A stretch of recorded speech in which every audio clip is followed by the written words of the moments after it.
How's it going, everybody? Dave Plansky here, ready to go over our Danielson framework. And it's crazy to think that 16 weeks ago we were all scattered throughout Trinity's campus, recording ourselves on our phones or our laptops, discussing our upcoming goals and aspirations that we had for our upcoming semester, and the excitement and the uncertainty that really was going to follow those upcoming weeks in student teaching.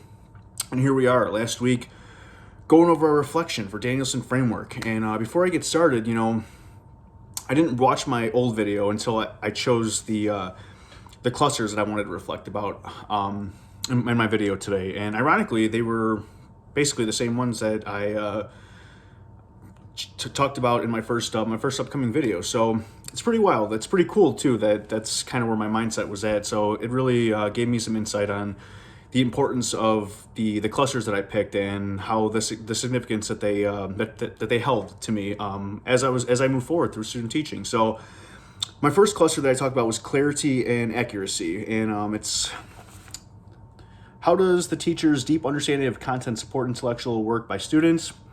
And talking about the point on there was activities and assignments, questions and discussions all aligned to instruction.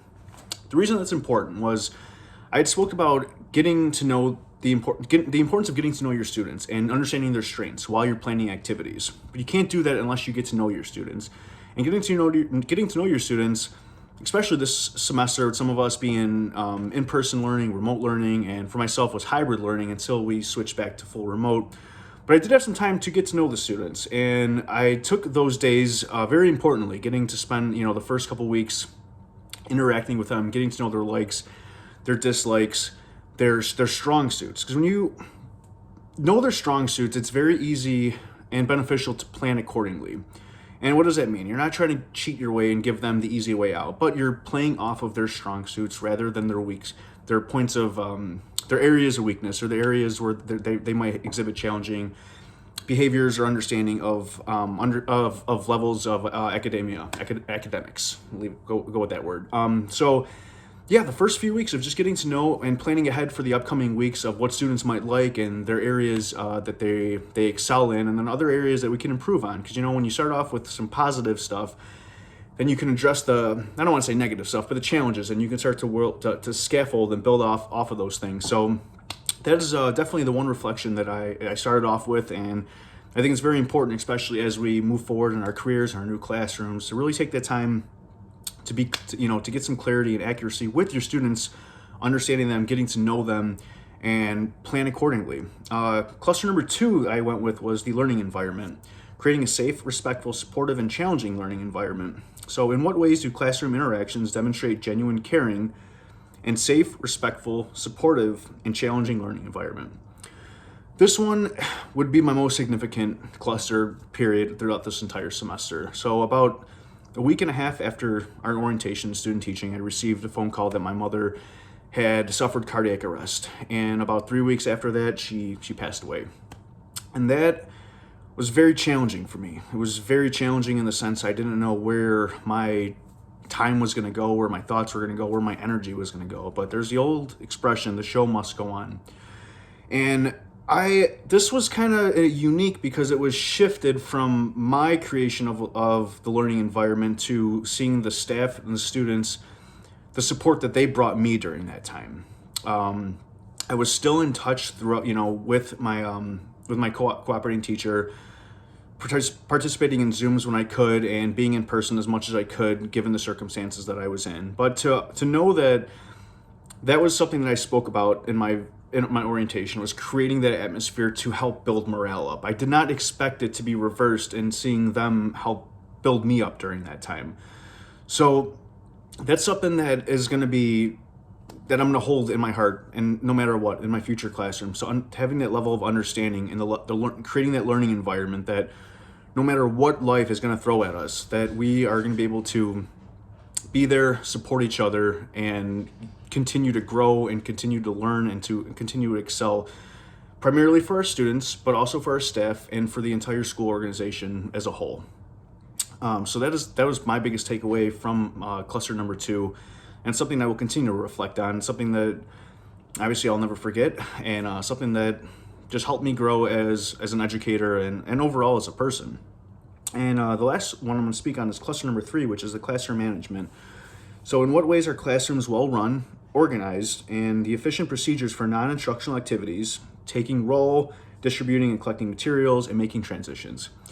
So this, I grew a lot with this because as the weeks moved on, we were in hybrid learning. So 2 students would come on Monday and Tuesday. We were full remote on Wednesday for cleaning of the school.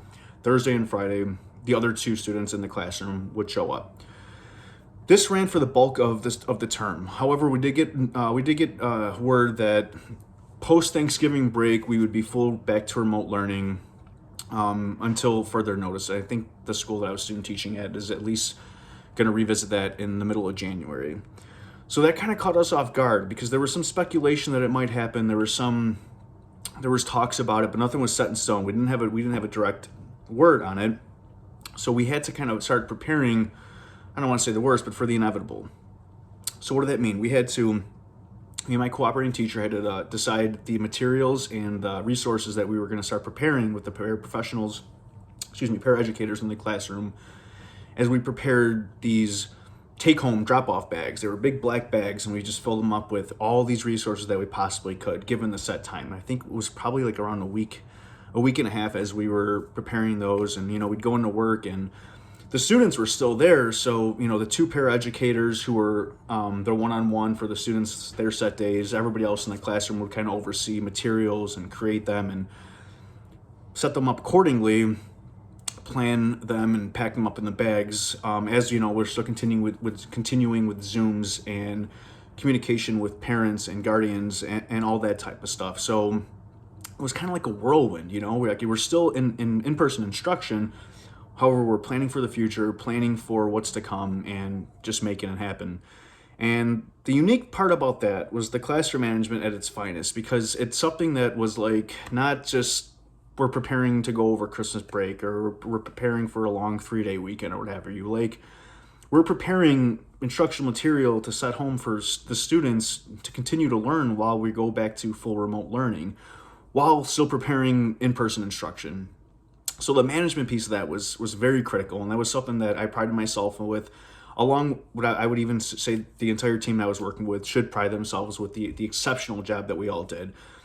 With me and the cooperating teacher switching off with presentation of lessons, creating lessons, and doing our Zooms and our online journals, and just switching the roles. And the main part of that was communication, making sure that you run a classroom like a well-oiled machine. It's the best way I can possibly put it, because anytime there's a kink in that machine or a kink in the assembly line, production stops and there's chaos. But when there's communication of, we need to get this done by Thursday, this needs to be done by tomorrow, or this needs to be done within the hour, we made it happen. And again, the key takeaway to that was the communication piece.